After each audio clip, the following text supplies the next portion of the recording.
You should like the way you look, it should look the way you look, and you should love the way it feels, and your client should feel the same way about it. It's your initial connection to them. The only real rules I can think of when it comes to headshots is they need to look like you, and more importantly, they need to feel like you. Now sure, there are best practices you can follow, like the focus being on the front eye if you're at an angle, having your headshot updated every couple years, and there's some practices you can follow to look better in your headshots, like putting your weight on one leg or the other, turning to an angle to not look blocky.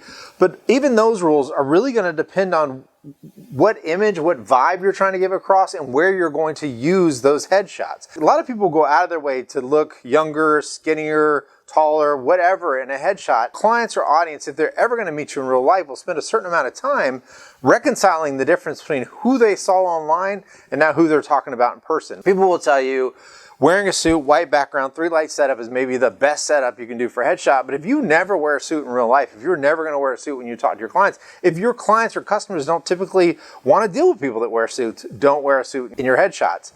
They should look like you, they should feel like you. Like a lot of people will tell you that a 2-light setup is at least good because the better lit you are, the better you can look. A lot of people will tell you have to have a 3rd light to eliminate the shadow under the chin. But for some of us sporting a little extra weight, having a shadow underneath our chin can actually eliminate the double chin. So the more flattering light for you may be a 2-light setup higher. So there are no rules. Now, a lot of times, like I've said in other videos, you can find someone whose style of headshot looks and feels like you want your headshot to look and feel.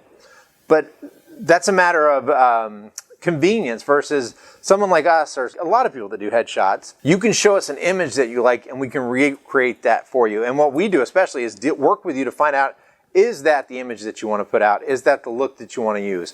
You have to remember, this is people's first view into seeing you, and don't put out a different image, a different look, both your vibe plus how you actually look different than your headshots if you plan to meet these people in real life. Your headshot should be, can be, will be the first glimpse they have of you and how they look or how they feel about you when they see you. So make it match your vibe. Like if you're a bright and airy person, have a bright and airy headshot. If you're a little moody or if your business is a little serious, have a more serious headshot. Make it match your vibe. You should like the way you look, it should look the way you look, and you should love the way it feels, and your client should feel the same way about it. It's your initial connection to them. As always, if you have any questions about any of this, if you want to talk to us more about either what headshots should look like, or whether we can do them for you or help you with your image, we'd love to talk to you. Thanks.